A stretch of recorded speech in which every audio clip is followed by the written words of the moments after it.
Welcome to Gokul Tulasi kitchen. 30 நாள் 30 சட்னியில் இன்றைக்கு 9வது நாள் சட்னி. அதுக்கு கார சட்னி செய்ய போகிறேங்க. அதுக்கு தேவையான பொருள் கடலைப்பருப்பு ஒரு கிண்ணம் எடுத்து வச்சுக்கிறேன். ஒரு 2 பெரிய தக்காளி 2 தக்காளி எடுத்துருக்கேன். 2 வெங்காயம் எடுத்துருக்கேன். கொஞ்சம் காஞ்ச மிளகாய் ஒரு 5 எடுத்துருக்கிறேன். ஒரு துண்டு இஞ்சி, ஒரு 2 பல்லு பூண்டு, ஒரு 3 பல்லு பூண்டு எடுத்துக்கிறேன். ஒரு கடாய் அடுப்பில் வச்சு எண்ணெய் ஊற்றிருக்கேங்க. எடுத்து வச்ச கடலைப்பருப்பை போட்டு வறுக்கணும். அது கூடயே காஞ்ச மிளகாவையும் போட்டு வறுத்துடணும்.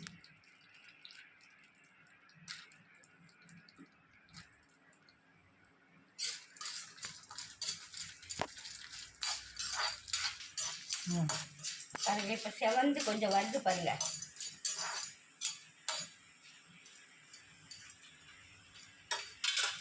இப்போ இதை தனியாக எடுத்து வச்சுக்கணும்.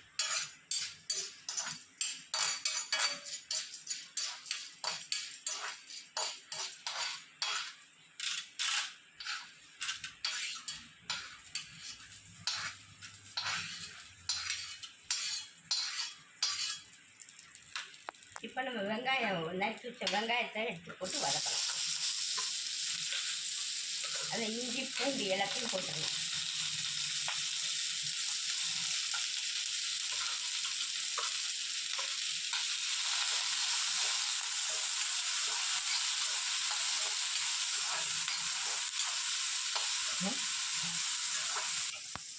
வெங்காயம் பாதி வதங்கிச்சிங்க. இப்போ நம்ம தக்காளியும் போட்டு நல்லா கொஞ்சம் வதக்கிக்கலாம்.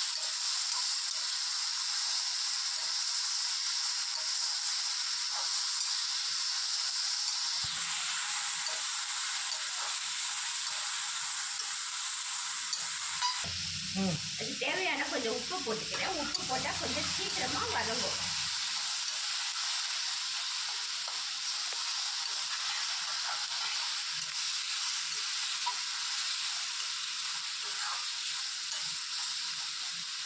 நல்லா வதங்கிச்சு. இப்போ ஆற வச்சு அரைச்சிட்டு வரலாம்.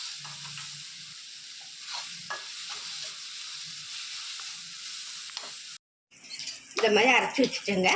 இப்போ ஒரு கடாய் எடுத்து கடுகு போட்டிருக்கேன். எண்ணெய் ஊற்றி கடுகு போட்டிருக்கேன்.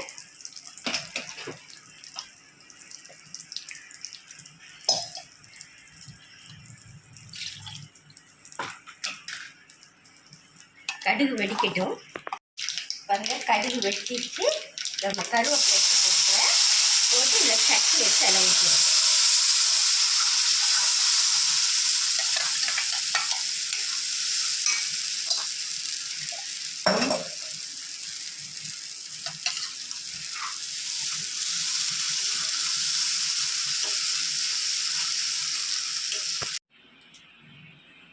பாருங்க, 30 நாள் 30 சட்னியில் 9வது சட்னி ரெடி ஆயிடுச்சுங்க. கார சட்னி.